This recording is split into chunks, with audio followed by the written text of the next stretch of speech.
The Washington Post ma'lumotlariga ko'ra, Rossiya Eronga AQSh qo'shinlariga qilingan hujumlar uchun razvedka ma'lumotlarini taqdim etmoqda.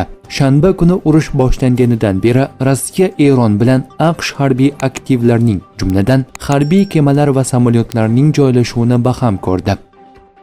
Trump AQSh harbiylarini Eronga yer operatsiyasi uchun yuborishga ruxsat berdi. Times nashr ta'kidlaganidek, amerikalik lider AQSh harbiy kompaniyasining maqsadlari 4-5 hafta ichida amalga oshirilishi mumkin deb hisoblaydi. Washington yangi mamlakat rahbari AQShga nisbatan oqilona munosabatda bo'lishiga ishonch hosil qilmoqchi.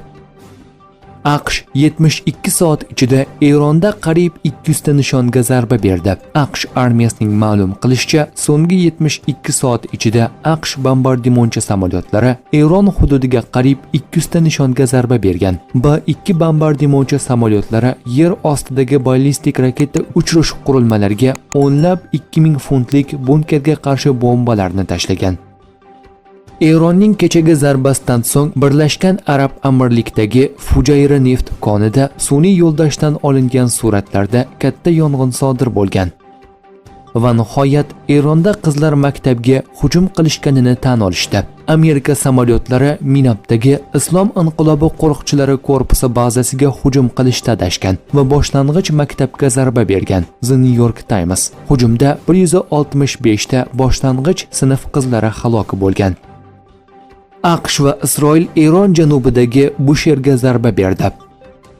AQSh va Isroilning raketa zarbasi Eron janubidagi bolalar bog'chasiga kelib tushdi. Fars agentligining ma'lum qilishicha, hodisa oqibatida kamida 20 kishi halok bo'lgan, 30 nafar odam yaralangan. Qurbonlar orasida tez yordam xizmatining 2 nafar xodimi ham bor. Eron Isroilga qarshi 21-hujumlarni boshladi. Eronning yangi hujumlari Tel Aviv markaziga qaratilgan. Ommaviy axborot vositalari xabarlariga ko'ra, Isroilda havo hujumi haqida ogohlantirish e'lon qilindi. Tel Aviv hududida sirenalar chalinmoqda. Kamida 10 ta raketa allaqachon ushlangan.